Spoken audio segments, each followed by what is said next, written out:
বৃদ্ধ বয়সে যৌবনে আমরা প্রচুর ঝগড়া করব, ঝগড়া করে প্রায় রাতেই না খেয়ে ঘুমোবো, বিছানায় দুই দিকে দুইজনে মুখ করে শুয়ে থাকবো, কেউ কারো দিকে তাকাবো না, কথাও বলবো না।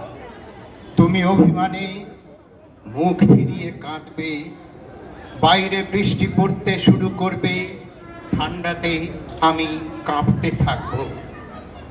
আমি ঘুমিয়েছি ভেবে তুমি চুপি চুপি আমার গায়ের ওপর কাঁথা দিতে আসলেই ধরে ফেলবো তোমার হাত।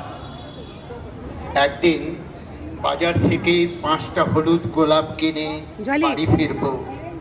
হলুদ গোলাপ দেখে তুমি ভীষণ রেগে যাবে, রেগে গিয়ে জোরে জোরে নিঃশ্বাস ফেলবে তুমি।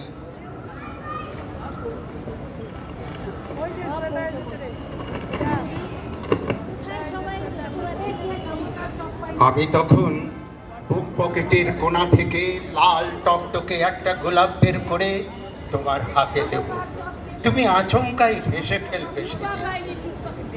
একদিন অ্যাক্সিডেন্ট করে বাড়ি ফিরবো, আমার কপালে রক্ত দেখে তুমি কেঁদে ফেলবে। রাত জেগে জেগে আমার বিছানার পাশে বসে থাকবে তুমি, তোমাকে টেনে বুকের উপর নিয়ে আমি সেদিন ঘুমিয়ে পড়ব। একদিন আমার মোবাইলে রং নাম্বারে ফোন আসবে, তুমি ফোনটা রিসিভ করে একটি মেয়ের কণ্ঠ শুনে মন খারাপ করে বসে থাকবে।